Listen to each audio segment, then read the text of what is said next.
ஒரு குழந்தை ஒரு வார்த்தையை லேர்ன் பண்ணி அதோடைய சுச்சுவேஷனில் அப்ளை பண்ணுறதுக்கு அட்லீஸ்ட் 100 ரிப்பிட்டிஷனாவது நம்ம கொடுக்கணும். இப்போ நம்ம 2 to 3 லாங்குவேஜ் பேசுகிறப்ப அந்த குழந்தை மீனிங்கை புரிஞ்சு பேசுறதுக்கு அப்ளை பண்ணுறதுக்கு எக்கச்சக்கமான ரிப்பிட்டிஷன்ஸ் தேவை. So you keep on repeat every thing.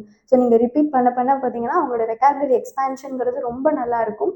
ஒருவேளை வெக்காபுலரி லிமிட்டடாக தான் பண்ணுறாங்கன்னா அவங்க பேசுகிறத அப்படியே இமிட்டேட் பண்ணி அதுலேருந்து கொஞ்சம் லாங்குவேஜ் எக்ஸ்பேன்ஷன். இப்போ ஃபார் எக்ஸாம்பிள் தெலுங்குல அம்மா காவாலி, அம்மா காவாலி அப்படி தான் சொல்கிறாங்க. அம்மா நாக்கு அன்னம் காவாலி. ஸோ அந்த மாதிரி நீங்கள் எக்ஸ்பேண்ட் பண்ணணும். அம்மா வேணும் தமிழில் அம்மா வேணும், அம்மா தா அப்படின்னா அம்மா எனக்கு அந்த பொம்மை தாரீங்களா, அங்கே எக்ஸ்பேன்ஷன்.